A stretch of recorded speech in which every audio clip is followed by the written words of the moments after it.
Fala galera, sejam bem-vindos a mais um vídeo do Futebolizando. Seleção brasileira fez sua terceira partida pela fase de grupos da Copa do Mundo 2026 e com mais uma vitória tranquila, 3-0 em cima da Escócia. Vamos falar sobre esse jogo.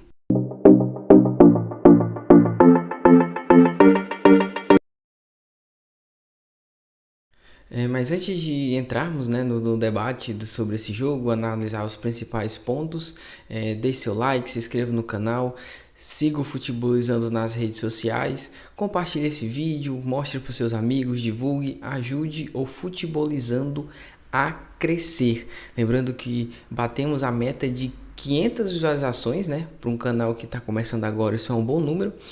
Obrigado a todos que vêm ajudando, vêm divulgando, vêm assistindo os vídeos do canal e vamos nessa em busca de fazer o Futebolizando crescer ainda mais. Bom, agora sem enrolação, vamos falar do jogo. Um jogo onde o Brasil venceu tranquilamente mais uma vez. A equipe da Escócia não apresentou perigo ao Brasil.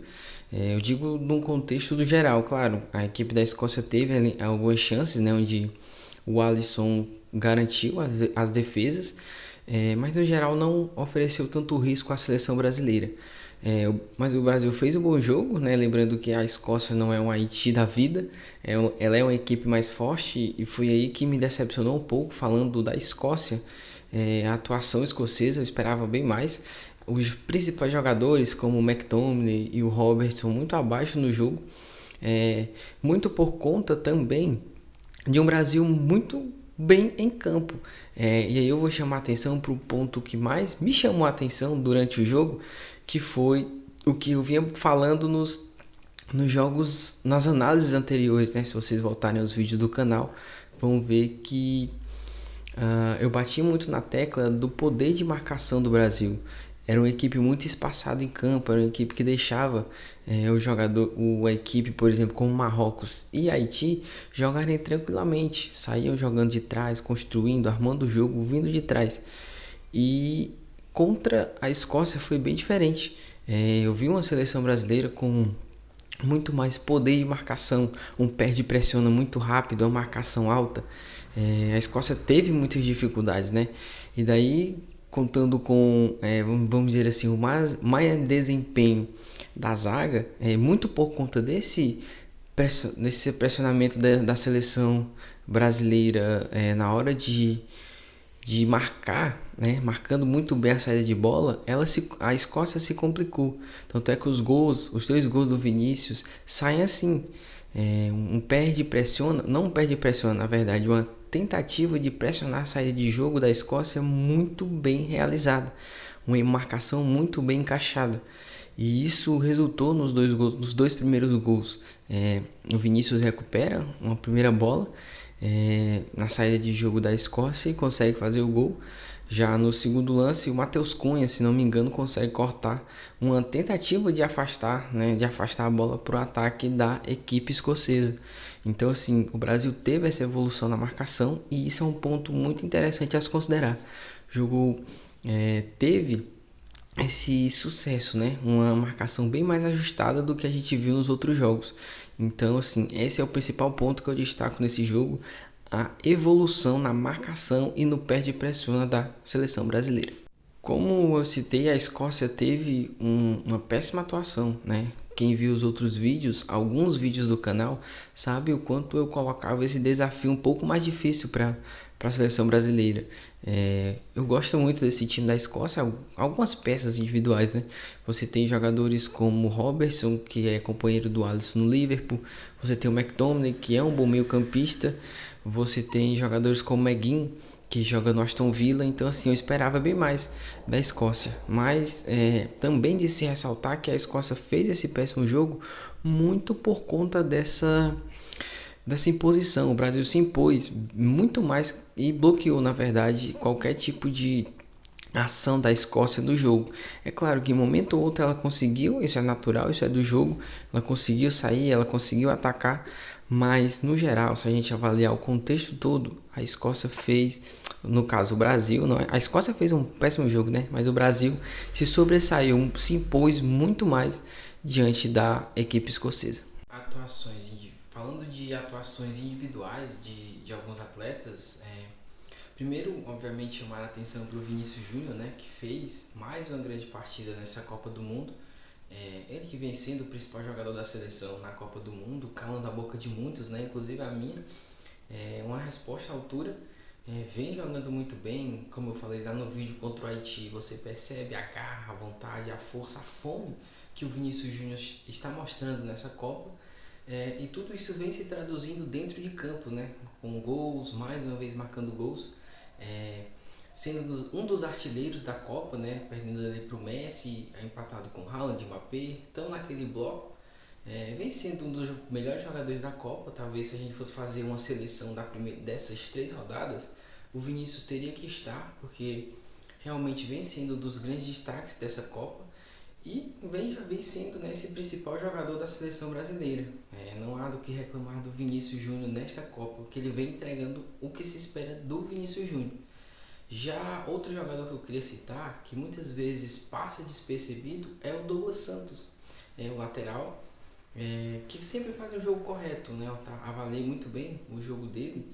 Assim, não é um cara que vai ser um super craque, vai chegar no fundo e fazer cruzamentos diferenciados na cabeça do centroavante, mas e também não é um lateral que compromete. É um lateral bem posicionado, bom na defesa. Então, assim, dificilmente está errando ali algum passe. Então, assim, é um nome que eu queria chamar a atenção também nessa fase de grupos, né? No desempenho geral na Copa do Mundo, é o Douglas Santos. E, claro, também eu queria falar do Matheus Cunha. Mais um gol, mais uma vez atuando bem. Acho que a dúvida ali sobre ele ou Igor Thiago, que parecem ser as principais escolhas do Ancelotti para a posição de centroavante, parece que ele confirmou, né, que vai ser ele mesmo, que ele conseguiu assumir essa posição. E claro que a gente também não pode deixar de falar de Neymar, que voltou depois de mais de 1000 dias longe dos gramados pela seleção. O Neymar voltou, jogou ali seus 20, 25 minutos, ainda parece que ainda não está no seu auge ideal e não vai estar porque, né, voltar agora de lesão, então tem que ir reconhecendo aos poucos, vai se adaptando. E aí é bem interessante ver como o Ancelotti vai pensar o Brasil com o Neymar. Se nos 11 ideais para começar os jogos terá o Neymar ou não. É uma dúvida que fica, né? O Neymar atua numa faixa de campo onde o Brasil necessita de um homem de criação para armar esse jogo, que não tem no elenco. O Neymar é o que mais se aproxima disso. Então, assim, é muito interessante com o retorno do Neymar ver o que o Ancelotti vai fazer a partir desses 11, se vai montar um time para jogar em função dele ou se não, ele vai preferir manter esse esquema, né, que tem o Paquetá hoje nessa função, para ver, vamos ver, né, na verdade, o que o Ancelotti pensa do Neymar para essa Copa. E já projetando o próximo jogo, né, o jogo pela fase 16 avos, estou gravando esse vídeo quando sai o adversário do Brasil, já tendo saído, na verdade, e é o Japão. Um jogo bem difícil do Brasil contra o Japão, lembrando que no ano passado, com o Ancelotti treinador, claro que o Brasil um pouco diferente, mas o Ancelotti era o treinador, o Brasil perdeu para o Japão por 2-1 na verdade. Então, assim, é um jogo que se assimila muito com o Marrocos, né? Não por questões de estilo de jogo, mas por serem duas equipes bem parecidas, bem organizadas, são equipes bem interessantes de se ver jogar. Então o Japão é um adversário que vai dar muito trabalho à seleção brasileira. Ainda vejo o Brasil favorito por ter melhores jogadores, mas a equipe do Japão não é mais aquele Japão que a gente estava acostumado a ver. É uma equipe que tem bons jogadores, né? Você tem jogadores como o Daichi Kamada, você tem o Doan no meio campo. Tem uma dúvida, né, se o principal atacante, né, o Takefusa Kubo da Real Sociedade vai jogar. Ele que não foi relacionado para o último jogo contra a Suécia, mas se for jogar, preocupa. É um bom atacante, um atacante que tem muitas qualidades ofensivas, então é bom ficar de olho. No geral, considero o Brasil favorito, mas é um jogo muito equilibrado. Se lembrando que é segunda-feira às 14 horas. E esse foi o vídeo do Futebolizando de hoje. Espero que vocês tenham gostado. Lembrando, deixe o like, se inscreva no canal, compartilhe, divulgue o Futebolizando nas redes sociais, siga o Futebolizando nas redes sociais, ajude o Futebolizando a crescer. Muito obrigado mais uma vez pelas 500 visualizações nesse projeto muito novo, né?